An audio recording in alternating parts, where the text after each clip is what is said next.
శ్రీమన్నారాయణీయం దశకం 3 భక్తి స్వరూప వర్ణనము భక్తికై ప్రార్థన.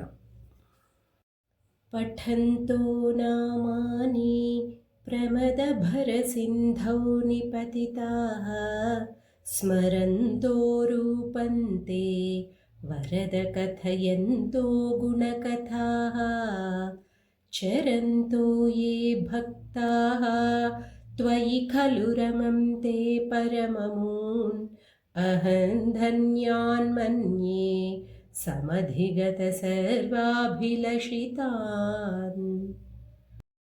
गदक्लिष्टं कष्टं तव चरणसेवारसभरेऽपि अनासक्तं चित्तं भवति बत विष्णो कुरु दयाम्.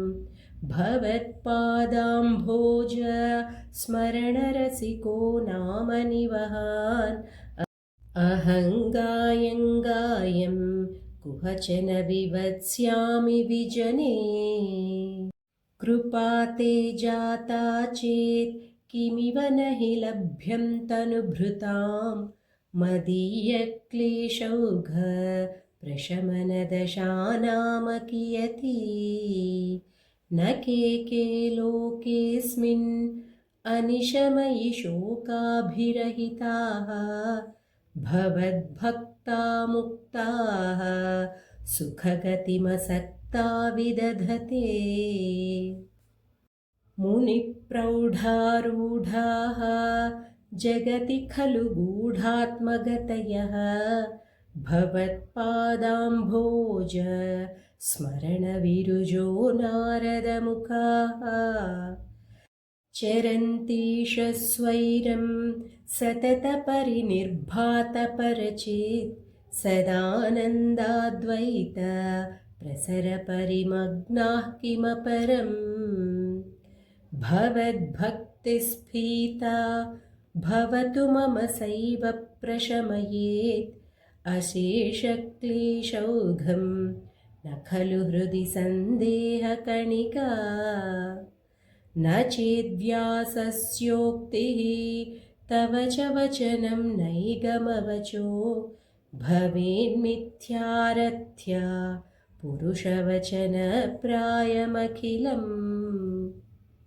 भवद्भक्तिस्तावत् प्रमुखमधुरा त्वद्गुणरसात् किमप्यारूढा चेत् अखिलपरितापप्रशमनी.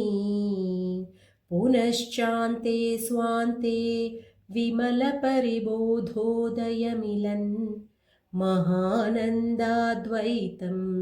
दिशति किमतः प्रार्थ्यमपरम्. विधूय क्लेशान् मे कुरु चरणयुग्मं धृतरसं भवत्क्षेत्रप्राप्तौ करमपि च ते पूजनविधौ.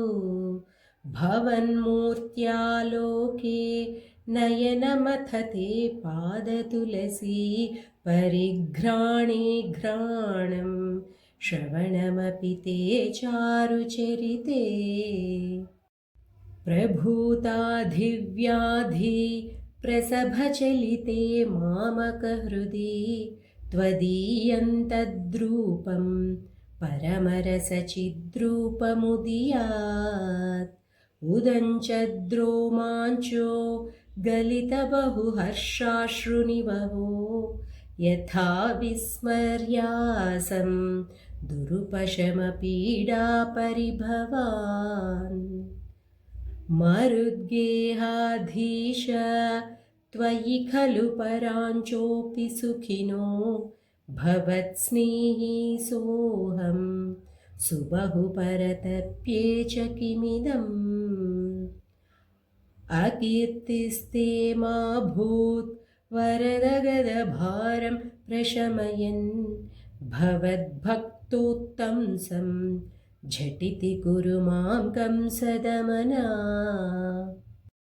किमुक्तैर्भूयोभिः तव हि करुणा यावदुदीयात् अहं तावद्देव प्रहितविविधार्थप्रलपितः.